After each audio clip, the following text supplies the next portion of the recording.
Tense বুঝিয়েছিলাম, তাই তো? অর্থাৎ প্রেজেন্ট টেন্সের জায়গাগুলো আমি বুঝিয়েছিলাম। আজকে দেখো এর আগে কি বলেছিলাম যে আমি খেলি, আমি খাই, তাই তো? দেখো আমি খাই, আমি কি বলবো? আমি খাই, আমি খাই। এটা কোন টেন্সে আছে? প্রেজেন্ট টেন্সে আছে। আমি খাই। এবার আমি খেয়েছিলাম, এটা কোন টেন্সে? Past tense. যদি কোনো বাক্যের শেষে খেয়েছিলাম, পড়েছিলাম, করেছিলাম এই ধরনের বাক্য যদি থাকে, মানে শব্দ যদি থাকে, তখন আমরা বুঝবো এটা হচ্ছে পাস্ট টেন্সে রয়েছে। দেখো আমি খাই, এটাকে আমরা টেন্সে বলবো আমি খেয়েছিলাম, বা লেখা আছে আমি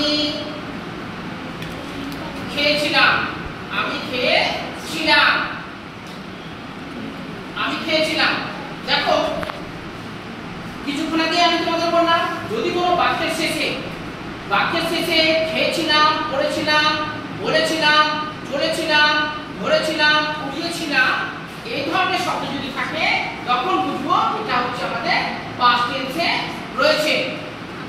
বোঝা গেল? পাস্ট টেন্সে রয়েছে।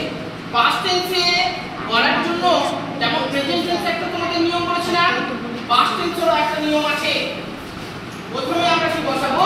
সাবজেক্ট বসাবো, তারপরে ভার্ব টু। এর আগে কি তোমাদের অনেকগুলো লিখেছিলাম না? হ্যাঁ, ইট, অ্যাট বলেছিলাম না? হ্যাঁ, প্লে। প্রথমে সাবজেক্ট, তারপরে ভার্ব টু, অর্থাৎ ভার্বের 2 নম্বরে পাস্ট আছে না, প্রেজেন্ট পাস্ট, ওটা বসাবো। লাস্ট হচ্ছে আমাদের অবজেক্ট। এই নিয়ম অনুসারে কিন্তু আমরা করব।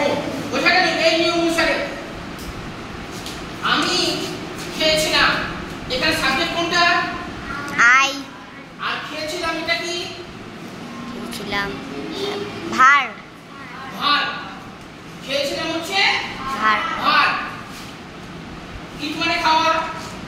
আর দেখো খেয়েছিলাম আছে, দেখো সাবজেক্ট বসানো হচ্ছে সাবজেক্ট, তারপরে ভার্ব টু, অর্থাৎ পাস্ট টেন্সে প্রেজেন্ট পাস্ট পার্টিসিপল লিখেছিলাম না, পাস্টের ঘরে যেটা আছে সেটা।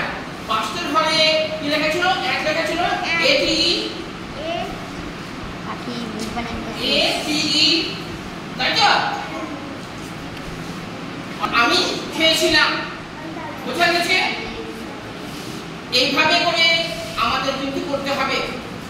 নিয়মটা কি? প্রথমে সাবজেক্ট, তারপরে ভার্ব টু বা পাস্ট টেন্সের জায়গাতে যেটা লেখা আছে ভার্বে, তারপরে হচ্ছে অবজেক্ট। এখানে কিন্তু আমাদের কোনো অবজেক্ট ছিল না। আরেকটা বলছি, আমি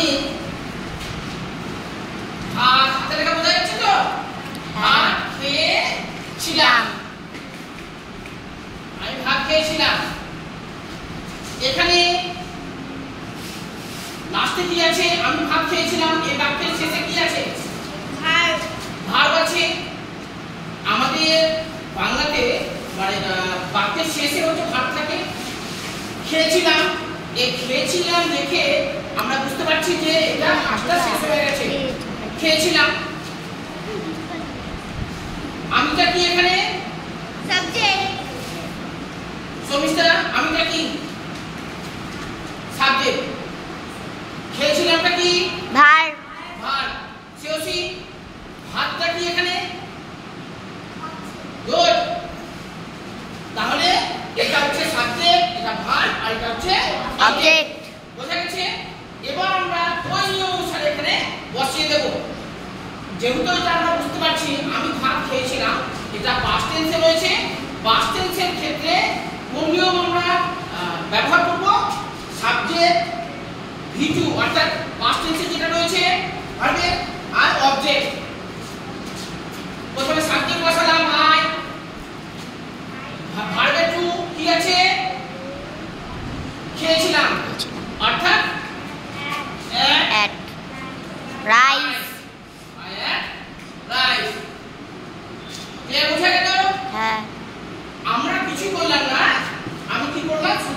নিয়ম অনুসারে কিন্তু বসিয়ে দিলাম। সাবজেক্ট, ভার্বের টু আর হচ্ছে অবজেক্ট। যদি কোনো বাক্যের শেষে পড়েছিলাম, বলেছিলাম, খেয়েছিলাম, ঘুমিয়েছিলাম, চলেছিলাম, ধরেছিলাম এই ধরনের শব্দ যদি থাকে তখন আমরা বুঝবো এটা হচ্ছে আমাদের পাস্ট টেন্স। কারো যদি বুঝতে অসুবিধা হয় বলো। আর যখনই বুঝতে পারবে এটা পাস্ট টেন্সে রয়েছে বা সাধারণ পাস্ট টেন্সে, পাস্ট ইনডেফিনিট টেন্সে যখন রয়েছে তখন আমরা কি বুঝবো? তখন এই নিয়মটা আমরা ব্যবহার করব। প্রথমে সাবজেক্ট বসাবো, তারপরে ভার্ব টু অর্থাৎ পাস্ট টেন্সে তোমাদের এর আগে যেগুলো পড়ালাম, হ্যাঁ পাস্ট টেন্সে, আর লাস্টে হচ্ছে আমাদের অবজেক্ট। এই নিয়ম অনুসারে কিন্তু আমরা এখানে বসিয়ে দিলাম। আমাদের কিন্তু পুরো টেন্স অর্থাৎ পাস্ট টেন্সে কমপ্লিট হয়ে গেল। নিয়ম এই ফর্মুলা বুঝতে কারো অসুবিধা? যদি অসুবিধা থাকে বলো। যদি আমি ব্ল্যাকবোর্ডে তোমাদের অনেকগুলো এই পাস্ট টেন্সে বাক্য লিখে দিই, তোমরা চিনতে পারবে যে কোনটা পাস্ট টেন্স হবে? মানে লিখে করে দেবো যে প্রেজেন্ট টেন্সে দেবো, পাস্ট টেন্সে দেবো, চিনতে পারবে তো? হ্যাঁ। যদি কোনো বাক্যের শেষে পড়েছিলাম, ধরেছিলাম, বলেছিলাম, খেয়েছিলাম, উড়িয়েছিলাম এই ধরনের শব্দ থাকলে বুঝবে এটা হচ্ছে আমাদের পাস্ট টেন্সে রয়েছে। কারো কোনো অসুবিধা নেই তো?